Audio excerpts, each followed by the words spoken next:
Saris December 21st Samantha గారిచే గొప్ప ప్రారంభం. ప్రతి 10,000 రూపాయల కొనుగోలుపై ఒక గోల్డ్ కాయిన్ ఉచితం. ఒక సీక్వెన్స్గా మాత్రం ఒక విషయాన్ని అడగాలని చెప్పి కూర్చున్నాను. దీంట్లో నాకు మీలాగే ఫ్యాన్ మూమెంట్ ఉంది. మీ పైన ఒక అంటే మీరు మాట్లాడిన దాని మీద ఒక అభ్యంతరం ఉంది. అది అభ్యంతరం అంటే మీ వర్షన్ ఇంటే అది తెలుస్తుంది. మొత్తం దేని గురించి అంటే మెగాస్టార్ చిరంజీవి గారి గురించి. ఫస్ట్ మీరు మాట్లాడినది ఒక మాట చెప్తాను.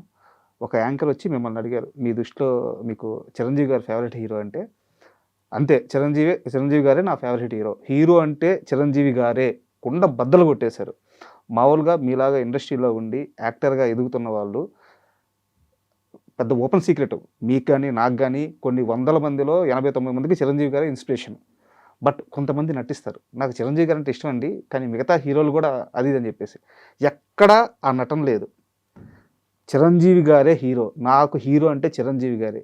ఏంది అంత పిచ్చి ప్రేమేంది? I love all the heroes. Okay, అందరు హీరోస్ నాకు చాలా ఇష్టం. ఒక్కొక్క హీరోది ఒక్కొక్క స్టైల్ ఉంటుంది. ఒక్కొక్క మన తెలుగు సినిమానే కాదు, వరల్డ్ సినిమాలో డిఫరెంట్ సినిమాలో డిఫరెంట్ ఆస్పెక్ట్స్కి ఒక్కొక్కరు ఇష్టం ఉంటారు మనకు. ఓకే, బట్ పుట్టినప్పటి నుంచి ఒక స్క్రీన్ మీద అపార్ట్ ఫ్రమ్ ఏమంటారు నార్మల్ మనుషుల్ని కాకుండా మనకు తెలియకుండా ఒక శక్తి ఉన్నది. ఆ శక్తి మనని ఎంటర్టైన్ చేస్తుంది. ఆ శక్తి కోసం మనం వెయిట్ చేస్తాము. ఆ శక్తి ఎప్పుడెప్పుడు టీవీలో కనపడుతుందా, స్క్రీన్ మీద కనపడుతుందా అని వెయిట్ చేస్తాము. అలాంటి మూమెంట్స్ అన్నీ ఎక్స్పీరియన్స్ చేసింది only because of megastar Chiranjeevi garu. Simple for me he's అంతే. ఇక డెమిగాడ్ అంటే డెమిగాడ్. నాకు తెలిసి 3 ఏళ్ల క్రితం నాకు ఇప్పటికీ I feel he's one of the biggest entertainers of the world నేను చెప్పేది. ఆయన ఏజ్లో ఆయనకున్న ఎనర్జీ, ఆయనకున్న ఆరా, ఆయనకున్న గ్రేస్ ఇన్ డాన్స్. నేను ఇప్పటికీ చెప్తా, ఆయన వరల్డ్స్ బెస్ట్ డాన్సర్ ఆయనే. దాంట్లో కొత్త ఉంది ఇప్పటికీ అంటారు నేను. ఇప్పటికీ ఆయన వరల్డ్స్ బెస్ట్ డాన్సర్ బికాజ్ ఇప్పటికీ ఆయనకున్న గ్రేస్ అన్నారంటే అయిపోయింది. ఇంత అభిమాని కదా మీరు. 3 ఏళ్ల క్రితం వరకు కూడా, తర్వాత కలిసారో లేదో నాకు తెలియదు, చిరంజీవి గారిని కలవలేదని చెప్పారు. ఇప్పటికీ కలవలేదా? ఇంకా కలవలేదు. ఇంత అభిమానం ఉంది ఎందుకు? ఇంకా కలవలేదు. కలిసినప్పుడు కలుస్తాం.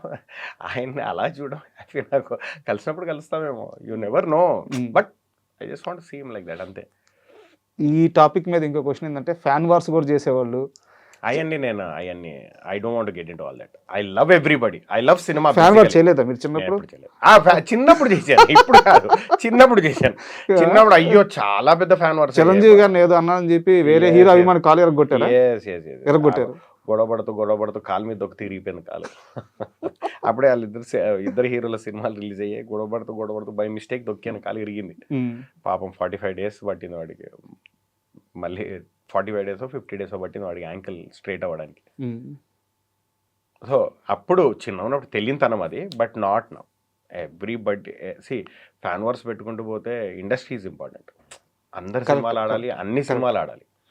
Industry is more important. ఇప్పుడు సచిన్ టెండూల్కర్ ఒకటి అంటాడు, cricket is greater than a player అని. అలా ఇండస్ట్రీ ఈజ్ గ్రేటర్. యాక్చువల్గా మీ సినిమాల్లో ఇది మీ దాకా వచ్చింది లేదు నాకు తెలియదు, ట్యాక్సీ వాళ్ళ సినిమా నాకు చాలా బాగా ఇష్టం. ఆ సినిమా కానీ దాంట్లో మీ క్యారెక్టరేషన్ కానీ చాలా బాగుంటుంది. అయితే ఆ సినిమా రిలీజ్కి ముందే ఖచ్చితంగా ఈ సినిమా ఆడదు అని చెప్పి ఒక నెగిటివ్ క్యాంపెయిన్ జరిగింది. అవును. ఎవరు చేశారు ఆ క్యాంపెయిన్?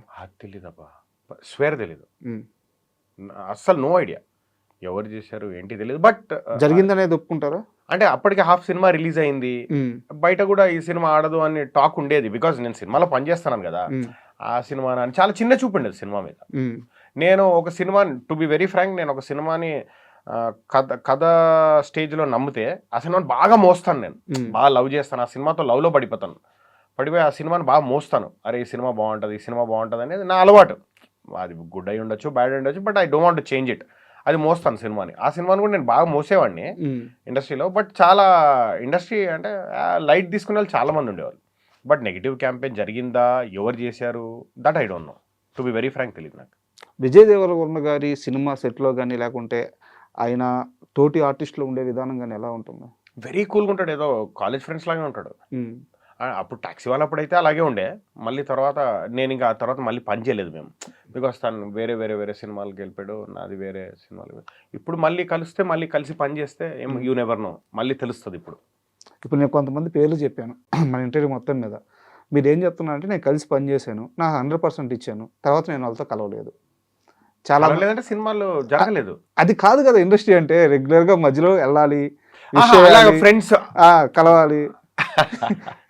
ఇప్పుడు ఎలా అంటే సరే, ఇంకోటి ఇలా కలిసే వాళ్ళు ఉన్నారు కదా, మధ్యలో వెళ్ళి కలిసి విష్ చేసే వాళ్ళు ఉన్నారు అలా కదా, చాలా మంది ఉన్నారు నాకు కూడా. వాళ్ళందరికీ అవకాశాలు వస్తున్నాయి కదా. చాలా మంది ఉన్నారు నాకు కూడా. మరి మీకెందుకు అంటే, మీరు కష్టపడి సంపాదించుకోవడమా లేకుంటే మీకు క్యారెక్టర్స్ మీరు కరెక్ట్ అని రావడం జరుగుతుంది, కానీ మీకంటూ ఒక గ్రూప్ లేదు, మీకంటూ ఒక క్వార్టరీ లేదు. ఇప్పుడు ఇందాక నువ్వే అన్నావు, ఏమన్నావు, మీ మీద ముద్ర పడిపోయింది ఒకటే గ్రూప్ కానీ అని. సో నితిన్ విషయంలోనే జరిగింది. అది మీ సినిమాల వల్ల వచ్చింది. బట్ మీకంటూ ఒక సర్కిల్ ఉండాలి కదా, ఆ సర్కిల్ ఉంది. సర్కిల్ ఉందబ్బా, సర్కిల్ లేకపోవడం లేదు, సర్కిల్ ఉంది. Definitely I have my own circle. But you know నేను వెళ్ళి ఎవరిని అవకాశాల గురించి యూనో నాకు ఇవ్వండి అని అది లేదు, నాకు అది లేదు.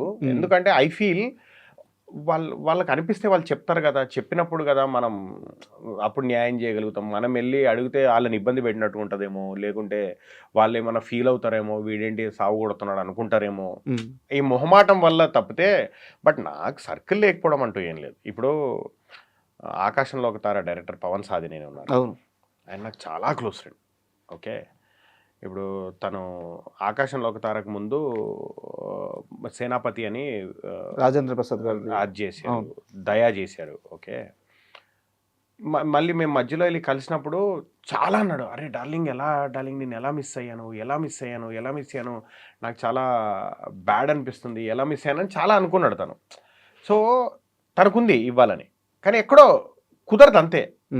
ఇప్పుడు కృష్ణ చైతన్య ఉన్నాడు, gangs of Godavari, director Chal Mohan రంగ, తనతో కంటిన్యూస్ పనిచేస్తూనే ఉన్నాను. కానీ ఎక్కడో సెట్ అవ్వాలి అంతే. అవుతే డెఫినెట్లీ ఇస్తారు మన టీం, ఇవ్వరు అంటూ ఏమీ లేదు. నాకు ఉంది నా సర్కిల్, ఇండస్ట్రీ అంతా నా సర్కిలే. అలా ఉంటేనే బాగుంటుంది. ఇండస్ట్రీతో అందరితో పని చేయాలని వచ్చాం కదా, ఒక సర్కిల్కి స్టిక్ అవ్వకుండా ఒక హిట్ కొట్టేస్తే అందరూ ఓన్ చేసుకుంటారు.